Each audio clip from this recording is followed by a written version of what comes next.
My guest is Greg Maddux, first ballot Baseball Hall of Famer, four-time Cy Young Award winner, World Series champion. He's the only player in Major League Baseball history to win 15 games for 17 straight seasons, 355 wins in his career.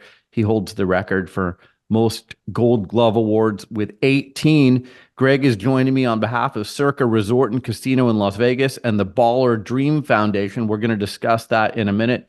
Greg, thanks for joining me on Sports Business Radio. How are you? Doing great. Thanks for having me. Yeah, this is wonderful. I'm based in Portland, Oregon, home Hmm. of Nike, and you Okay. appeared in one of my favorite commercials ever, Chicks Dig the Long Ball. Yeah. I think people are so interested in how did that commercial come about? How'd they approach you for that? Well, I think back in the day, it was all about home runs. That's when McGuire and Sammy Sosa were doing their thing. And Nike just came up with the idea that, pitchers matter too. And, me and Glav were fortunate enough to be chosen to do that commercial. I think even today, we still hear chicks dig the long ball, and that's something we did close to 30 years ago. So it's pretty cool. How long did they take to film that spot? It looks like I think you did it in Philadelphia and Florida, right? And Colorado, we did it in three cities. It probably took 2 or 3 months to do. And, back then we had no idea. We were shooting a scene in Florida that ended up being the last scene of the shot. And, next month we did stuff in Colorado. And, we didn't know what was to make of it. We just had like 2 hours blocked out each day before the games. And, they had us just saying lines and doing our skit. And then, about 3 months later, it all came together and it was a pretty cool commercial. That's great. Scott Boras was your agent. What was it Hmm. like to work with him? Scott, very good. You're only smart as the advice you receive, right? And Scott gave really good advice. We had a lot of contract negotiations over the years and turned down a couple deals. We weren't sure if we were doing the right thing or not, but over time, Scott definitely proved his worth. He saved us a lot of money, obviously, over the years by not signing contracts too early and highly recommend them to any young player that's looking for the right guy. It seems like after that 1992 season, you were drafted by the Cubs. You were such a star with the Cubs. You make the decision to go to Atlanta. Walk Hmm. me through that decision because that seems like it was probably the most pivotal business decision of your career. Well, the Cubs made it easy for me. I think at the time I didn't have a contract offer from them. So, Wow. there was a lot said and written, but the bottom line is, when I got on a plane and went to New York, I had no contract offer from the Cubs. Originally, I had never wanted to leave Chicago. I think, they were my first team. I wanted to stay there. I felt like I did everything in the world I could to stay there. Just the contract negotiations broke down late in my sixth year. Things were said at the All-Star break that words were said that didn't prove to that weren't kept towards the end of the year. And very simple. I was offered a contract by the Cubs. I had 24 hours to sign it. It was well below market value. Uh, Thinking there would be negotiations for the next day, the next week, the next month, however long it took. And I was wrong. I had 24 hours to sign that contract. I called their bluff. It wasn't a bluff, and I was forced to go elsewhere. So, I ended up in Atlanta and had wouldn't trade it. The grass was greener on the other side. I didn't know it at the time, but very fortunate to go to Atlanta and get a chance to play with Glavine, Smotlz, and Chipper, and a bunch of other great teammates. And made friends there. Still have friends today that we met in Atlanta. We actually saw them last month. They came to Vegas, and wouldn't trade it for anything in the world. That's amazing. I've had Smoltz on this show, and Hmm. he said if he didn't play with you and Glavin, he doesn't know that he would have had the career that he had because the three of you elevated each other. Would you agree with that? Yeah, there's probably a lot of truth to that. I think we hung out together, we played a lot of golf together, we shared a lot of success together, And it just made us want to keep going. You know, you get a little taste of success and you want to keep tasting it again and again and again. And I think uh, we were able to do that, I was with those guys for 11 years. And, Glavine, Smotlz, I think they were 14 or 15 years, maybe even longer. So, we enjoyed each other's company. We had the same goals every year. We all wanted to, do as well as we possibly could. And, we all wanted to get, try to win that World Series ring. We got one. It'd be nice to have a few more, obviously, but we do have one, and a lot of great memories because of it. I'm so interested in process of elite athletes like yourself. And, you're as prepared as any athlete that I've ever watched. Can you take a minute or two and kind of walk me through your process from the end of a start until your next start? Because again, it seemed like you guys were charting pitches, you were talking to each other, and you had a very methodical process. Well, I mean, it was a very simple goal. It was when you go to the park, you do something to try to get better. And you try to win the day. You can't pitch a season in one day, but you could take advantage of that day you have. And we always had our long-term goals, which was obviously to go to the postseason and get a shot at a World Series ring. But I think it was very important to win the day, to do the things you had to do that particular day to get ready really for your next start, maybe for your next bullpen, or maybe just for batting practice. You're always doing something to prepare for what you had to do next. And, I think personally, keeping it simple, trying to win the day, doing what I had to do today to try to get better for obviously my next start. How much did you study the hitters that you were going to be facing? Well, that was part of the process. I think we all have our daily routines, and my routine was home games after batting practice was time to watch video. That was you had about an hour and a half before the game, and maybe get a little bite to eat, go in the video room, put in your individual matchups for the 9 guys you're going to face, and the next over the next 4 days.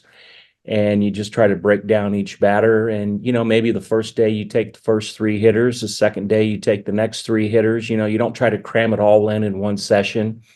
It's just more of a routine. And then, on the road, you would do it before batting practice. So you would allow yourself, that hour and a half each day to go in and watch video on the road. And, that was my mental preparation. That was my preparing my game plan part of it, was just all through video.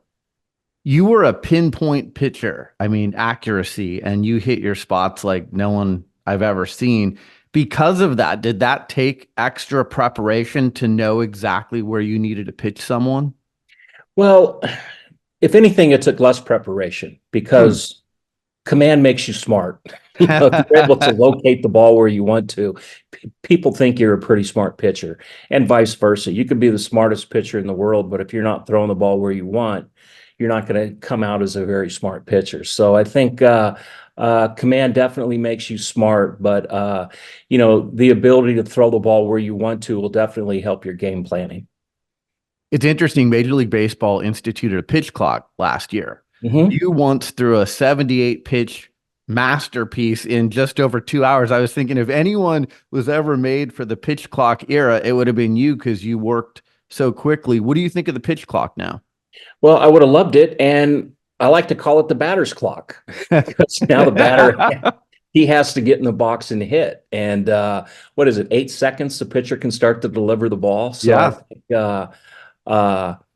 it kind of rushes the hitter, I think, a lot more than the pitcher. I think there were lots of ABs that hitters would step out, walk back, grab more pine tar, listen to their walk-up song for an extra 15 seconds. There was a lot of that going on. So I think I would have loved it. I think it would have sped the hitters up.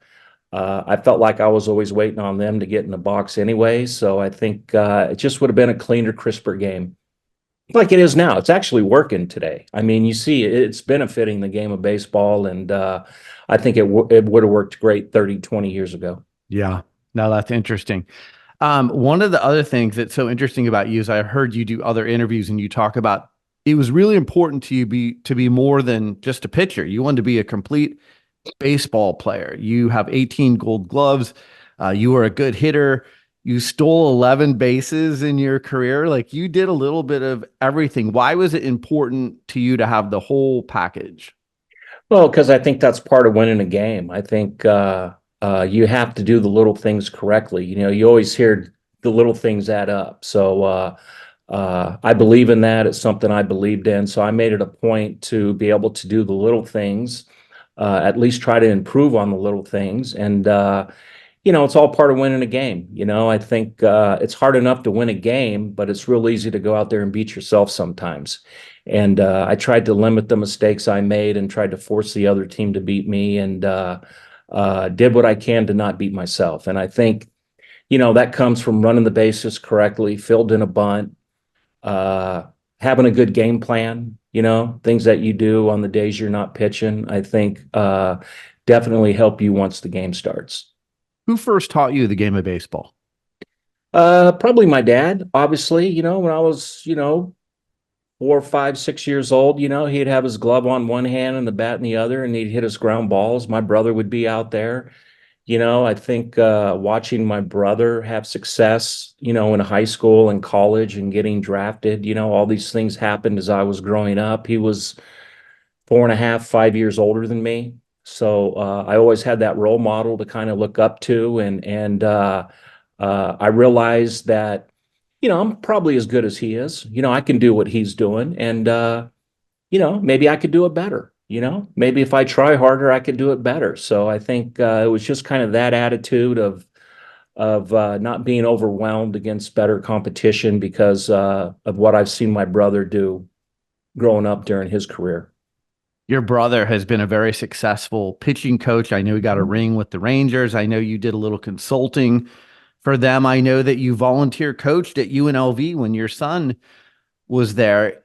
Do you ever have dreams or aspirations to be a pitching coach or work full time for an organization? I really don't. I think I played for 25 years Hmm. and I've done some part-time coaching over parts of the last 15 years. And I also like retirement. I love being retired. I think anybody that doesn't like retirement is probably not doing it right. So I think uh, I try to do the right things when I retire, and I'm having a lot of fun. We're expecting our first grandkid here in a month or two, and uh, traveling with the wife and family and doing things like that. I put my time in baseball. I still love baseball. I like watching. I like to give back a little bit, but to do it full time is not something I'm, kind of ready to do right now. A lot of guys struggle with retirement. They don't know what to do. So you say you're doing retirement well. What's the key? The key is doing things we enjoy. I enjoy playing golf. We have a place in California. We travel back and forth from Vegas to California, depending on the weather. If it's not good weather in Vegas, it's usually good weather in California. So we'll head to Southern Cal and enjoy our time out there on the beach. And we enjoy watching TV. We enjoy Netflix. We enjoy cooking, going out. Spending time with our friends, card games, having wine, things like that. So, uh, you know, we're content. What's on the Greg Maddux watch list? What are you watching on TV right now? I tell you what, right now I'm watching the New England Patriots dynasty. That's Isn't it good? I had the director on last week on the yeah, it's show. real good. It's real good just to, hear Tom Brady and his comments and recognize his skills as a leader, not only a great athlete, but he has the ability to lead and to lead that locker room. It's pretty impressive. And you look back and you're like, oh, I remember that game. I remember these things happening. So it's kind of a trip down memory lane. I've always enjoyed football in the off season, and it's a good one. I'm looking forward to finishing it up here pretty soon. What makes a good leader? Well, winning, obviously. I think you have to win to be a good leader. I mean, and that's really what it boils down to is to have success and do it better than your competitors or your opponents, however you want to say it. So I think it all starts with winning, and winners seem to have more success, and That's kind of how I look at it. Yeah. I know you're in Las Vegas, like you just said, part-time. Will Major League Baseball work in Las Vegas if it comes there? I sure hope so. I'm looking forward to finding out. That's for sure. I know the Raiders and the Knights are doing really well here, and our WNBA team's doing fine. The AAA franchise had a lot of success, and we got over 3.5 million people here now, and I think if they put a good product on the field, I think fans will show up every night. Yeah, it's really interesting how Las Vegas has really exploded into this sports capital. You just had the Super Bowl. Did you go to the Super Bowl? I enjoyed watching it on my couch. I really Me did. too. Yeah. Yeah, it's good prices on the couch, right? Yeah, absolutely. Absolutely. And yeah, I enjoy the commercials as well too. So, we had NASCAR going on last week here, so that's pretty cool. So, I mean, Hmm. Vegas, I think it's going to be okay when the A's get here. If Glavine and Smoltz come visit you for golf, who's winning in your trio? Well, Smoltz will probably shoot the low score, but as far as the money goes, that's to be determined. So I think Smoltzy's pretty generous with the shots at times, and but I know we'd have a good time playing. I know we're going to play. I'll hook up with those guys in a month or two in Texas and get a chance to reconnect with them down there. All right, let's talk about what you're doing with Circa Resort and Casino. Hmm. Opening day, March 28th, you're going to be throwing out the first pitch. This is all benefiting the Baller Dream Foundation. That's a great organization. Maybe you could tell us a little bit about that. It really is a good organization. My daughter runs it. It's for young adults with cancer, and they go up to the age of 29, and she has a lot of benefits. She has a lot of events to raise money that will benefit the patients they select, and it's kind of whatever the kid's into. He wants to go on a fishing trip in Alaska, we'll do that. If they want to go to a Laker game, we'll do that. If he wants to go back east and visit his family, we'll do that. So, everybody's a little different. They all have different wants and needs, and raise money for those kids to give them an opportunity to do something that they want to do. Their time could be limited, so we try to make the most out of the time they got. And then I know you have a celebrity poker tournament coming up April 27 and 28, Hmm. also at Circa Resort and Casino. That's also benefiting the Baller Dream Foundation. Absolutely. Looking forward to that. We had it for the first time last year, and we raised a decent amount of money. Hopefully this year we'll do even better.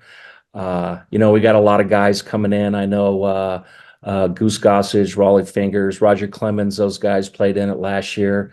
Tito Ortiz, we had a UFC guy in there. It was cool getting to know him a little bit. So, it's low key. It's a lot of fun. It'll give the people that register a chance to hang out with hopefully some athletes that they grew up watching.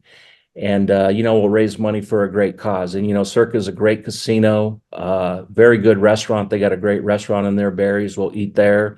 But we'll just have a little weekend trip in Vegas and have some fun and raise money for a terrific cause. And, we hope it's a success. Should be fun. It was fun last year. So, I see Randy Johnson is part of yeah. the group coming in. So you guys were such fierce competitors. You each won 4 Cy Young Awards. Who's the better poker player? Well, that's a good question. I never played with Randy to sit down and play poker with him, but Randy's a bright guy. I'm sure he knows what he's doing. You know how poker is. You can have a great night. You can make good decisions, bad decisions, or get covered up with good cards. So, we'll have fun playing, but it's all for charity, and we'll have fun. Yeah, I know people can go to ballardream.org or they can go to circalasvegas.com. Greg, this has been so much fun. Thank you so much. Just a big admirer of how you conducted yourself on and off the field during your career. I'm glad you're enjoying retirement. It's so wonderful that you're raising money for a great cause like this. And I just appreciate you joining me on Sports Business Radio. All right. Well, thank you.